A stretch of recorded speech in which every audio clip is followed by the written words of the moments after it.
नमस्कार. आज आपण एका अशा ऐतिहासिक आणि सांस्कृतिक प्रवासाचा आढावा घेणार आहोत जो संपूर्णपणे मराठी विश्वकोशातील नोंदींवर आधारित आहे. विचार करा, येशू ख्रिस्तांचं सार्वजनिक जीवन जेमतेम 3 वर्षांचं होतं, पण त्यांचा जागतिक आणि प्रादेशिक प्रभाव मात्र गेली 2000 वर्ष टिकून आहे. ही तफावत खरोखरच थक्क करणारी आहे, नाही का? चला तर मग या विषयाच्या खोलात जाऊया आणि या अद्भुत ऐतिहासिक प्रवासाचा आपण एकत्रितपणे वेध घेऊया. आजच्या या सादरीकरणात आपण मुख्यत्वे 6 टप्पे बघणार आहोत. 1. प्रारंभिक जीवन आणि बाप्तिस्मा. 2. येशूची शिकवण आणि कार्य. 3. विरोध आणि क्रूसावरील मृत्यू. 4. पुनरुत्थान आणि ख्रिस्त सभा. 5. ऐतिहासिक पुरावे आणि शेवटी 6. भारतीय आणि मराठी साहित्यावरील प्रभाव. तर वळूया पहिल्या भागाकडे, प्रारंभिक जीवन आणि बाप्तिस्मा. इसवी सन पूर्व पहिल्या शतकातील रोमन साम्राज्याची पार्श्वभूमी इथं खूप महत्त्वाची ठरते. आता एक अतिशय रंजक गोष्ट म्हणजे ह्या नावाचा मूळ अर्थ. येशू हे त्यांचं मूळ नाव नव्हतंच. त्यांचं मूळ हिब्रू नाव येशुआ असं होतं, ज्याचा अर्थ यहोवाचा सहाय्यक म्हणजेच जूनच्या एकमेव देवाचा सहाय्यक असा होतो. आणि ख्रिस्त किंवा ख्रिस्त हे देखील नाव नसून ती एक उपाधी होती, जी त्यांच्या अनुयायींनी त्यांना नंतर दिली. मूळ ग्रीक शब्द ख्रिस्तोस याचा अर्थ देवाचा अभिषिक्त किंवा देवाचा नियुक्त असा होतो. त्यांच्या आयुष्यातील सुरुवातीचे टप्पे अगदी स्पष्ट आहेत.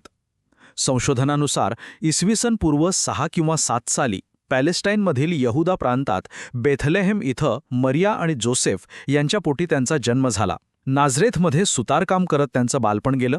वयाच्या 12व्या वर्षी जेरुसलेमच्या मंदिरात ते पंडितांशी वादविवाद करत असल्याचा उल्लेख आपल्याला आढळतो.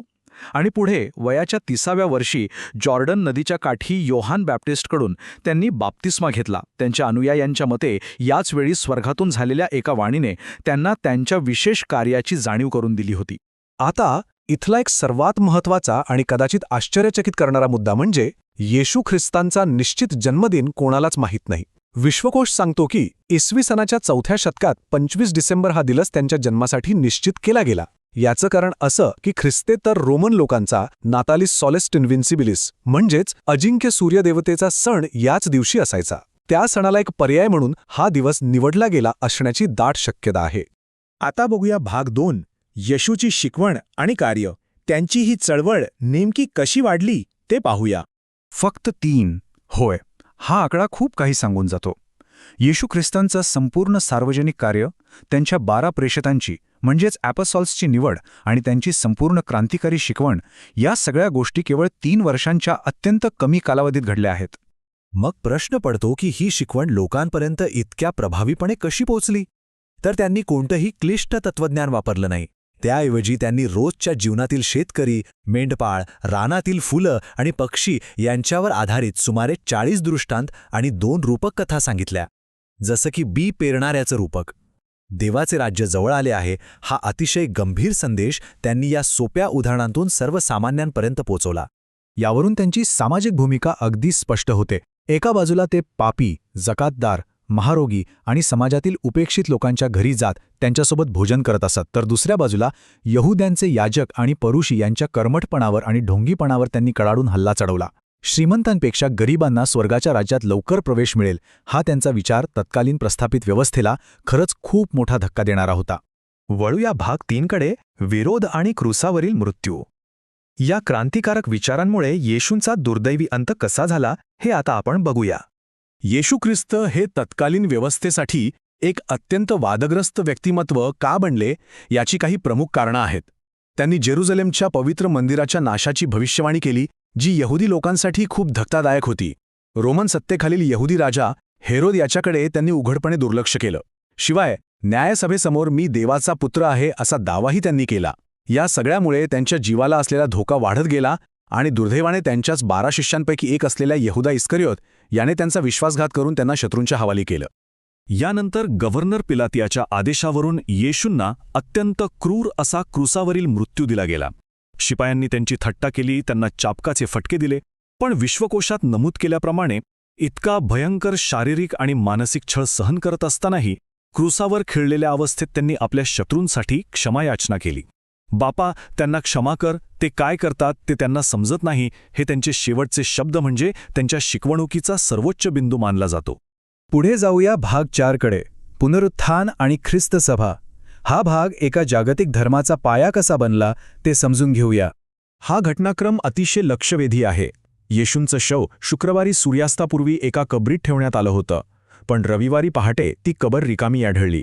शिष्यांनी शव चोरून नेलं किंवा ते फक्त बेशुद्ध होते असे सगळे दावे बायबलमध्ये पूर्णपणे नाकारले आहेत. संत योहानच्या नोंदीनुसार येशूंच्या कुशीत भाला खुपसल्यानंतर रक्त आणि पाणी बाहेर आलं, जे त्यांच्या मृत्यूचं निश्चित चिन्ह मानलं जातं. मृत्यूच्या तिसऱ्या दिवशी येशू पुन्हा जिवंत रूपात भेटल्याचा अनुभव त्यांच्या शिष्यांना आला आणि याच पुनरुत्थानाच्या दृढ विश्वासावर पुढे ख्रिस्त सभेची म्हणजेच चर्च ही स्थापना झाली. आपल्याला ही सगळी माहिती मिळते कुठून, तर ती प्रामुख्याने 4 शुभ वर्तमानांमधून म्हणजेच गॉस्पेल्समधून मिळते. पण लक्षात घेण्यासारखी गोष्ट म्हणजे ही शुभवर्तमाने आजच्या काळासारखं सलग लिहिलेलं ऐतिहासिक चरित्र नाही. हा श्रद्धेच्या प्रकाशात लिहिलेला इतिहास आहे.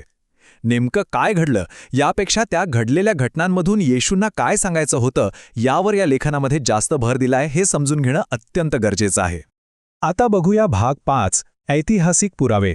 धार्मिक ग्रंथांच्या पलीकडे जाऊन आधुनिक संशोधक काय म्हणतात ते तपासूया. प्राचीन काळात ख्रिस्ती नसलेल्या रोमन इतिहासकारांनीही येशूंच्या अस्तित्वाच्या नोंदी ठेवल्या आहेत. टॅसिटस याने नमूद केलंय की सम्राट टायबेरियसच्या काळात पिलातच्या हुकमावरून येशूंना मारण्यात आलं. स्विटोनियसने रोममध्ये ख्रिस्तस नावाच्या व्यक्तीमुळे झालेल्या गोंधळाची नोंद केली आहे. तर धाकट्या प्लिनियसने लिहिलंय की लोक ख्रिस्ताला देवासमान पूज्य मानत होते. हे ख्रिस्तेतर ऐतिहासिक पुरावे येशूंच्या अस्तित्वाला अतिशय भक्कम दुजोरा देतात. आणि आता शेवटचा भाग, भारतीय आणि मराठी प्रभाव. हा प्राचीन इतिहास आपल्या भारताशी आणि मराठी भाषेशी कसा जोडला गेलाय तो कुतूहलवर्धक भाग पाहूया. भारताच्या प्रबोधन काळातील महान नेत्यांवर येशूंच्या शिकवणुकीचा खरंच खूप मोठा प्रभाव होता. राजा राममोहन रॉय, केशवचंद्र सेन, महात्मा गांधी आणि विनोबा भावे यांसारख्या श्रेष्ठ विचारवंतांनी येशू ख्रिस्तांबद्दल सखोल आदरभाव बाळगून विपुल लेखन केलंय. त्यांच्या सामाजिक आणि नैतिक शिकवणुकीने भारतीय विचारवंतांना नेहमीच प्रेरित केला आहे. आणि हा प्रभाव फक्त विचारांपुरता मर्यादित नाही राहिला, तो आपल्या मराठी साहित्यातही अगदी खोलवर रुजलाय. 1614 साली फादर थॉमस स्टीफन्स यांनी रचलेलं ख्रिस्तपुराण असो, बाबा पद्मनजींचं 1895 सालातलं चरित्र असो किंवा नावा टिळकांचं ख्रिस्तायन हे सुप्रसिद्ध काव्य असो, विजय बोरकरांची अनाहत ही ऐतिहासिक कादंबरीही याच परंपरेचा भाग आहे. शतकानुशतके मराठी कवी आणि लेखकांनी येशू ख्रिस्तांचं जीवन अतिशय समृद्धपणे मराठीत मांडलंय. या सगळ्याचा वेध घेतल्यानंतर शेवटी एक अतिशय विचार करायला लावणारा प्रश्न आपल्यासमोर उभा राहतो.